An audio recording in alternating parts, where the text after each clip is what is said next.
High, welcome to সৈকত 24।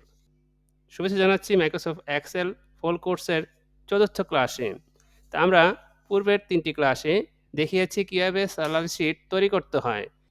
৩য় ক্লাসে আমরা বলেছিলাম যে আমরা পরবর্তী ক্লাসে দেখাবো কীভাবে ওভারটাইম পেমেন্ট বের করে, কীভাবে অ্যাবসেন্স ডিডাক্ট বের করে।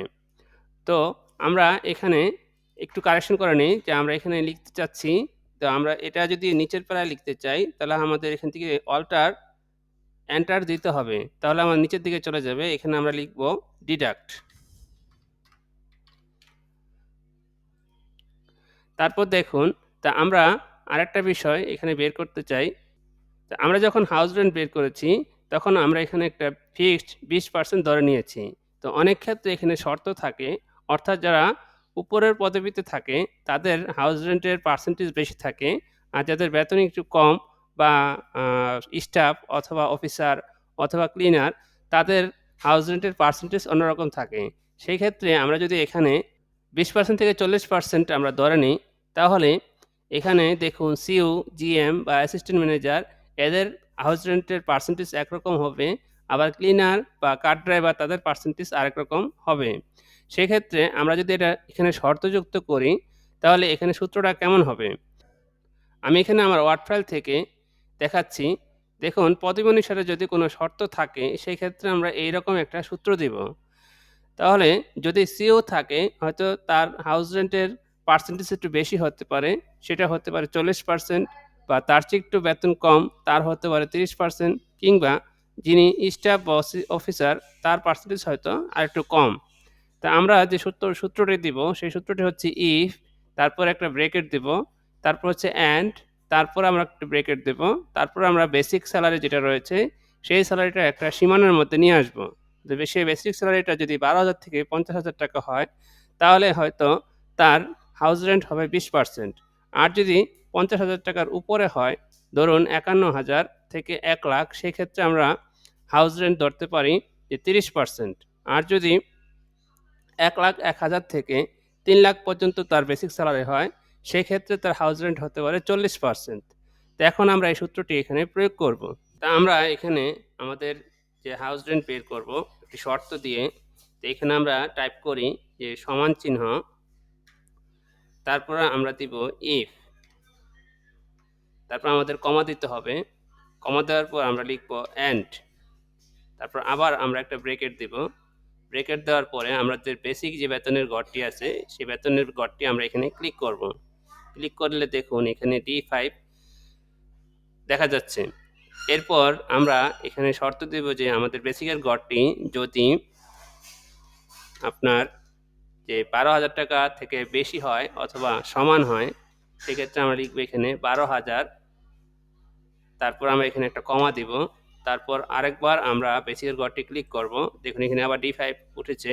তারপর এখানে আমরা দিব যে সেটা ছোট, কার ছোট?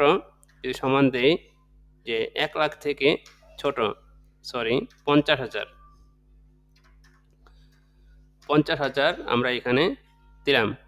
তারপর দেখুন এখানে আমাদের দিতে হবে যে একটি ব্রেকেট।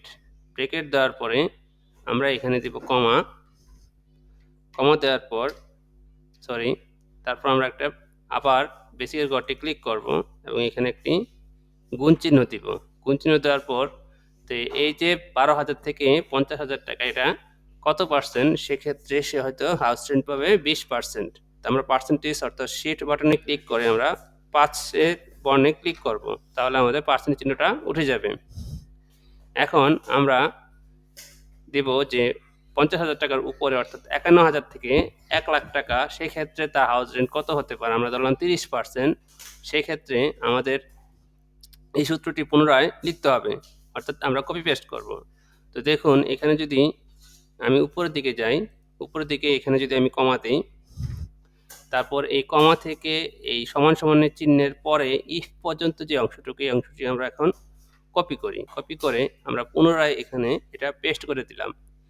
তো আমি এখানে শর্ত দিতে চাচ্ছি যে ৫১,০০০, তাহলে আমরা ১২,০০০ এর বদলে আমরা লিখলাম এখানে ৫১,০০০ এবং এখানে আমরা দিলাম ১,০০,০০০। তার একটা শূন্য বাড়িয়ে দিলাম। তা আমাদের এই পর্যন্ত আরেকবার পেস্ট করতে হবে। তো এখন আমরা ৫১,০০০ থেকে ১,০০,০০০ যে অংশটি রয়েছে আমরা চাচ্ছি এখানে ৩০% দিতে। তারপর দেখুন যে এখানে রয়েছে আমাদের ১,০০,০০০ থেকে ১,০০০, ১,০০,০০০ ১,০০০ থেকে আমরা দিব ৩,০০,০০০। এখানে আরেকটা শূন্য দিলেই, তারপর দেখুন এখানে আমরা দিতে চাচ্ছি ৪০%। তো আমাদের সূত্রটি হয়ে গেছে। এখন এই যে এখানে কমা রয়েছে, এখন আমরা এই কমাটি কেটে দেব। এখন আমরা যদি একবার এন্টার ক্লিক করি, এই যে ইয়েস বাটনটি আসলো, এখন যদি আমরা দ্বিতীয়বার এন্টার ক্লিক করি, তাহলে দেখুন আমাদের সূত্রটি এখানে প্রয়োগ হয়ে গিয়েছে। দেখুন যার বেসিক বেতন ২,০০,০০০ টাকা, হাউস রেন্ট হচ্ছে ৮০,০০০ টাকা। তাহলে এইভাবে সূত্র প্রয়োগ করে আমরা তাদের হাউস রেন্ট বের করতে পারি। তো একই রকম শর্ত মেডিকেল কস্টের ক্ষেত্রে থাকতে পারে, একই রকম শর্ত ট্রান্সপোর্টের ক্ষেত্রেও থাকতে পারে। তো যখন এরকম শর্ত থাকবে, আপনারা এভাবে সূত্র প্রয়োগ করে আপনি তাদের যে হাউস রেন্ট রয়েছে, তাদের যে মেডিকেল কস্ট রয়েছে সেগুলো বের করতে পারবেন।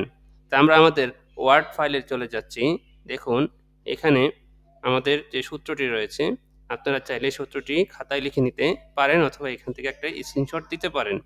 এখন দেখুন যে ওভারটাইম পেমেন্ট কীভাবে বের করে। তো এখন আমরা ওভারটাইম পেমেন্ট বের করতে হলে অবশ্যই একজন যে কর্মচারী বা কর্মকর্তা বা স্টাফ বা নন স্টাফ যিনি আছেন, তিনি কত ঘন্টা কাজ করেছেন সেই কাজ সেটা এখানে উল্লেখ থাকতে হবে। সেটা অবশ্যই তার উল্লেখ থাকবে।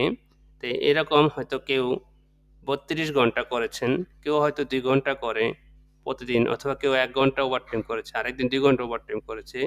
এভাবে একেকজনের ওভারটাইম একেক রকম হতে পারে। তা আমরা এখানে ওভারটাইমের আওয়ারটা এখানে লিখে দিলাম যে তিনি ৩৫ ঘন্টা করেছেন, তিনি হয়তো ৪৩ ঘন্টা করেছেন, তিনি হয়তো ২৪ ঘন্টা করেছেন। এভাবে বিভিন্ন জনে বিভিন্ন রকম ওভারটাইম করেছে। সাধারণত সিনিয়র পর্যায়ে যারা থাকেন তাদের ওভারটাইম থাকে না।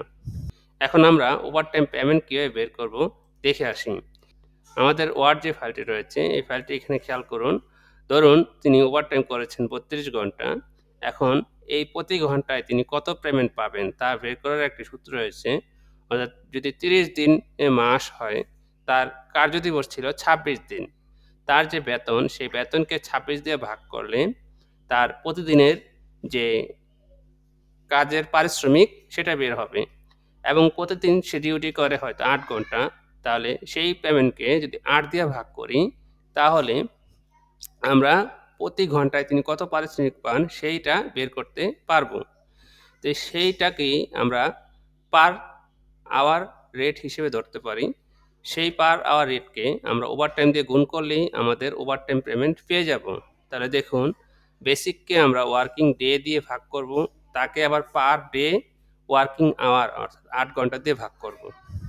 তারপর যত ঘন্টা ওভারটাইম সেটাতে গুণ করব। তো আমরা এক্সেলে চলে যাই। এক্সেলে এখানে আমরা লিখি যে সমান, সমান, সমান, সমান দেওয়ার পরে আমরা আমাদের বেসিক যেটা রয়েছে সেই বেসিকটা আমরা এখানে ক্লিক করলাম। বেসিকটা ক্লিক করার পরে এখানে আমরা ভাগ চিহ্ন দিব, তো স্ল্যাশ চিহ্নটি দিব। তারপর আমরা এখানে দেব ২৬।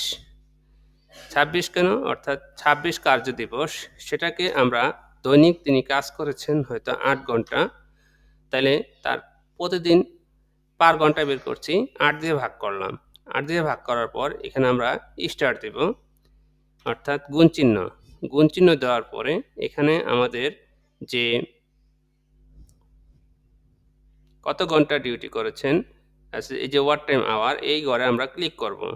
দেখুন এখানে H5 হয়ে গিয়েছে। এখন আমরা যদি এখানে এন্টার ক্লিক করি, তা আমাদের এখানে ওভারটাইম পেমেন্ট বের হয়ে যাবে। এখন এটা যদি আমরা নিচের দিকে ড্রাগ করি, দেখুন তো এদিকে যেহেতু তাদের কোনো ওভারটাইম আওয়ার নাই, এজন্য তাদের ওভারটাইম পেমেন্টও নেই। আর যেহেতু তাদের এখানে ওভারটাইম আওয়ার রয়েছে, সেক্ষেত্রে তাদের এখানে ওভারটাইম পেমেন্ট বের হয়ে গিয়েছে। তো এভাবে আমরা স্যালারি শিটে ওভারটাইম পেমেন্ট বের করতে পারি। এবার আমরা বের করব অ্যাবসেন্স ডিডাক্ট, অর্থাৎ কোনো কর্মচারী বা স্টাফ যদি প্রয়োজন ছাড়া অথবা তার ঊর্ধ্বতন কর্তৃপক্ষকে না জানিয়ে অফিস অ্যাবসেন্স করেন, সেক্ষেত্রে তার স্যালারি থেকে তার একটা ওই দিনের যে পারিশ্রমিক সেটা বাদ যাবে। কত টাকা বাদ যাবে সেটা আমরা কিভাবে বের করব? তা আমরা আমাদের যে ওয়ার্ড ফাইল রয়েছে সেই ওয়ার্ড ফাইলে চলে যাই। দেখুন অ্যাবসেন্স ডিডাক্ট যদি আমরা ধরি যে তিনি ৩ দিন অ্যাবসেন্ট করেছেন, তাহলে পার ডে তার কত টাকা কাটা যাবে সেটা বেসিক বেতনকে আমরা যদি কার্যদিবস দিয়ে ভাগ করি তাহলে আমাদের পার ডে কত বাদ যাবে সেটা বের হয়ে যাবে।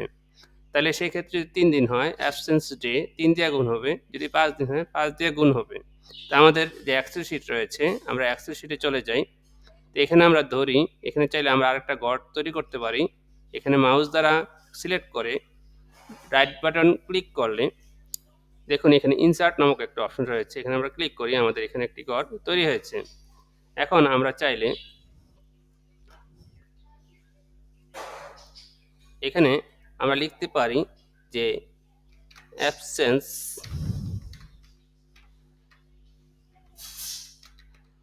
ডে।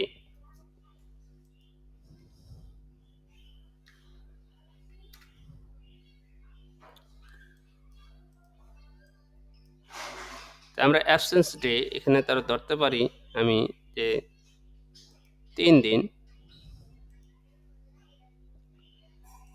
তার ধরতে পারি আমি ২ দিন, 0, ১ দিন, 0 বা ২ দিন, এভাবে আমরা বিভিন্ন রকম ধরে নিতে পারি। এখন আমরা বের করব যে সমান চিহ্ন দিব। সমান চিহ্ন দেওয়ার পর আমাদের বেসিক যে ঘরটি রয়েছে এখানে আমরা ক্লিক করব। দেখুন এখানে D5 দেখা যাচ্ছে। তারপরে এখানে আমরা ভাগ চিহ্ন দিব অর্থাৎ স্ল্যাশ দেওয়ার পরে আমাদের কার্যদিবস হচ্ছে ২৬ দিন। তো আমরা 26 লিখব। তারপর আমরা গুণ করব। কি গুণ করব? আমাদের অ্যাবসেন্ট ডে যে ঘরটা রয়েছে এই ঘরটা আমরা এখানে ক্লিক করব। তাহলে দেখুন এখানে J5 উঠেছে। এখন আমরা যদি এখানে এন্টার দিই, দেখুন আমাদের এখানে অ্যাবসেন্স ডিডাক্ট যে অ্যামাউন্টটি রয়েছে সেখানে শো করবে।